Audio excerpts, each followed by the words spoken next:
ਲੈ ਮਤਲਬ ਟਰੈਕਟਰਾਂ ਦਾ ਹੜਾ ਆਇਆ ਪਿਆ ਹੈਗਾ। ਇਹ ਹੜਾ ਆਇਆ ਬਾਈ ਜੀ ਯੂ ਪਾਵਰ ਕੰਪਨੀ ਦੇ ਵਿੱਚ।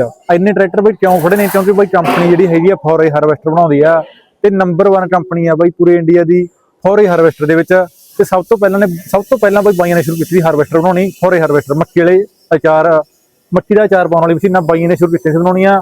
ਤੇ ਜਹਾਂ ਬਾਈ ਆਪਾਂ ਗੱਲ ਕਰਦੇ ਹਾਂ ਟਰੈਕਟਰਾਂ ਦੀ, ਟਰੈਕਟਰ ਬਾਈਆਂ ਲਈ ਬਾਈ ਆਲ ਓਵਰ ਪੰਜਾਬ ਹਰਿਆਣਾ ਦੇ ਵਿੱਚ ਆਉਂਦੇ ਨੇ। ਤੇ ਤੁਸੀਂ ਬਾਈ ਬਜਟ ਲਵਾਉਣ ਦੀ ਸੋਚ ਰਹੇ ਹੋ, ਮਸ਼ੀਨ ਲੈਣ ਦੀ ਸੋਚ ਰਹੇ ਹੋ ਫੋਰੇ ਹਾਰਵੈਸਟਰ, ਤਾਂ ਯੂ ਪਾਵਰ ਕੰਪਨੀ ਨਾਲ ਸੰਪਰਕ ਕਰ ਸਕਦੇ ਹੋ। ਟਰੈਕਟਰ ਦੇ ਕਿੰਨੇ ਖੜੇ ਨੇ ਇਹ ਟਰੈਕਟਰ ਬਾਈ ਇਹ ਗੱਲ ਦੱਸਦੇ ਨੇ, ਗਵਾਹੀ ਭਰਦੇ ਨੇ ਵੀ ਕਿਸਾਨ ਵੀਰਾਂ ਨੂੰ ਭਰੋਸਾ ਕਿੰਨਾ ਜ਼ਿਆਦਾ ਕੰਪਨੀ ਦੇ ਉੱਤੇ।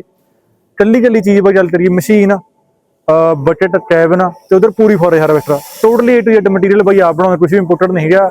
ਸਾਰੀ A to Z ਚੀਜ਼ ਦੀ ਮੈਨੂਫੈਕਚਰਿੰਗ ਕੰਪਨੀ ਆਪ ਕਰਦੀ ਹੈਗੀ। ਤੇ ਪੂਰੀ ਤਸੱਲੀ ਦੇ ਨਾਲ ਬਾਈ ਗੱਲ ਕਰੀਏ ਤੁਸੀਂ ਮਸ਼ੀਨ ਲੈ ਕੇ ਜਾ ਸਕਦੇ ਹੋਗੇ। ਤੇ ਕਿਸਾਨ ਵੀਰਾਂ ਦਾ ਵੱਡਾ ਭਰੋਸਾ ਬਣਿਆ ਹੋਏਗਾ। ਨੰਬਰ ਮੈਂ ਸਕਰੀਨ ਤੇ ਪਾ ਦੇਣਾ, ਪਿੰਡ ਭਿੰਡਰਾਂ, ਜ਼ਿਲ੍ਹਾ ਸੰਗਰੂਰ, ਨੰਬਰ ਬਾਈ ਦੇ ਸਕਰੀਨ ਤੇ ਨੇ। ਬਾਈ ਨਾਲ ਸੰਪਰਕ ਕਰਕੇ ਜ਼ਿਆਦਾ ਜਾਣਕਾਰੀ ਲੈ ਸਕਦੇ ਹੋ। ਧੰਨਵਾਦ ਜੀ।